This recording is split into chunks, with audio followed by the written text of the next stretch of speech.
Perbandingan manfaat dan tantangan pendidikan formal dan informal di pendidikan dasar di Indonesia.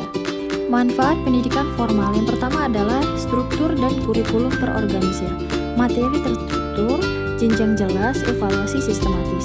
Yang kedua, pengakuan dan sertifikasi, ijazah dan rapor diakui secara nasional, penting untuk jenjang pendidikan selanjutnya. Ketiga adalah interaksi sosial terstruktur, kesempatan berinteraksi dengan teman sebaya dan guru dalam lingkungan yang terstruktur.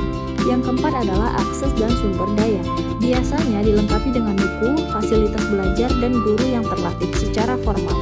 Dan yang terakhir adalah pembentukan disiplin dan tanggung jawab. Rutinitas sekolah dan tugas membantu siswa mengembangkan disiplin dan tanggung jawab. Tantangan pendidikan formal. Yang pertama adalah kurikulum yang terkadang kurang fleksibel, bisa kurang relevan dengan minat dan kebutuhan individual siswa. Yang kedua, potensi pembelajaran yang pasif. Metode ceramah dan hafalan terkadang mendominasi, kurang mendorong partisipasi aktif dan pemikiran kritis. Yang ketiga adalah kesenjangan akses dan kualitas. Kualitas pendidikan formal bisa bervariasi antar sekolah dan daerah. Yang keempat, tekanan akademik dan persaingan. Fokus pada nilai dan ujian terkadang bisa menimbulkan stres dan kecemasan pada siswa. Dan yang terakhir adalah keterbatasan dalam mengembangkan keterampilan praktis. Terkadang kurang fokus pada penerapan langsung pengetahuan dalam kehidupan sehari-hari. Manfaat pendidikan informal. Yang pertama, pembelajaran kontekstual dan relevan, terjadi dalam kehidupan sehari-hari terkait langsung dengan pengalaman nyata. Yang kedua adalah fleksibilitas dan adaptabilitas. Waktu, tempat, dan metode belajar bisa disesuaikan dengan kebutuhan dan minat individu. Yang ketiga, pengembangan keterampilan sosial alami, belajar berinteraksi, berkolaborasi, dan memecahkan masalah dalam situasi nyata di keluarga dan masyarakat. Yang ketiga, pengembangan kreativitas dan inisiatif. Lebih banyak ruang untuk eksplorasi mandiri, mencoba hal baru, dan mengembangkan ide sendiri tanpa batasan kurikulum. Dan yang terakhir adalah pembelajaran berbasis minat, lebih mudah fokus pada hal yang disukai, memicu motivasi intrinsik untuk belajar lebih dalam. Tantangan pendidikan informal. Yang pertama, kurangnya struktur dan sistematisasi. Pembelajaran bisa jadi tidak terarah atau tidak mencakup semua aspek penting. Kedua, kesulitan dalam pengakuan dan evaluasi. Hasil belajar informal sulit diukur dan diakui dalam sistem pendidikan formal. Yang ketiga, potensi ketidaksetaraan akses. Kualitas dan kesempatan belajar informal sangat bergantung pada lingkungan keluarga dan masyarakat. Yang keempat, kurangnya bimbingan profesional.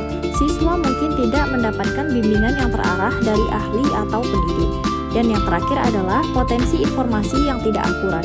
Sumber belajar informal bisa bervariasi kualitasnya dan terkadang mengandung informasi yang salah. Integrasi elemen pendidikan informal ke dalam kurikulum formal. Yang pertama adalah pembelajaran berbasis proyek. Libatkan siswa dalam proyek nyata yang relevan dengan kehidupan sehari-hari mereka. Kedua, pembelajaran berbasis masalah. Sajikan masalah nyata yang perlu dipecahkan siswa secara kolaboratif. Ini mendorong keterampilan berpikir kritis, pemecahan masalah, dan interaksi sosial. Yang ketiga, kegiatan ekstrakurikuler yang relevan. Fasilitasi kegiatan ekstrakurikuler yang mengembangkan minat dan bakat siswa, serta keterampilan sosial dan kreativitas. Yang keempat, mengintegrasikan permainan tradisional dan budaya lokal. Gunakan permainan tradisional sebagai media pembelajaran yang menyenangkan untuk mengembangkan keterampilan motorik, sosial, dan pemahaman budaya. Yang kelima, kunjungan lapangan yang bermakna. Rancang kunjungan lapangan yang tidak hanya rekreasi, tetapi juga memberikan pengalaman belajar langsung dan menghubungkan materi pelajaran dengan dunia nyata. 6. Mengundang praktisi dan narasumber dari komunitas. Hadirkan tokoh-tokoh dari berbagai profesi atau orang-orang dengan keahlian khusus untuk berbagi pengalaman dan pengetahuan dengan siswa. Ketujuh, mendorong pembelajaran kolaboratif dan gotong royong. Aktifkan kegiatan kelompok yang menuntut siswa untuk bekerja sama, berbagi ide, dan saling membantu. Kedelapan, memberikan tugas yang relevan dengan kehidupan sehari-hari. Berikan tugas rumah atau proyek yang mendorong siswa untuk mengaplikasikan pengetahuan yang mereka pelajari di sekolah dalam konteks keluarga atau komunitas mereka. 9. Memanfaatkan teknologi untuk pembelajaran yang interaktif. Gunakan platform digital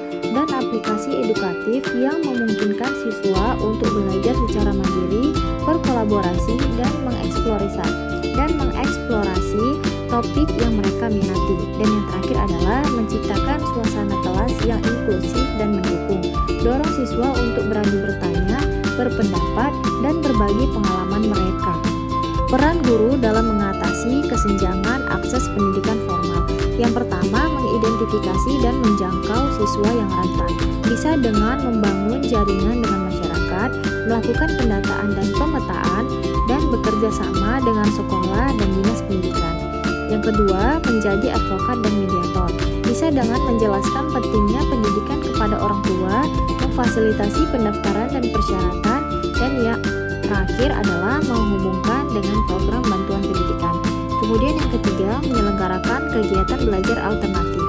Bisa dengan menginisiasi kelompok belajar komunitas dan menggunakan metode pembelajaran yang fleksibel. Dan yang keempat adalah membangun kesadaran di lingkungan sekolah.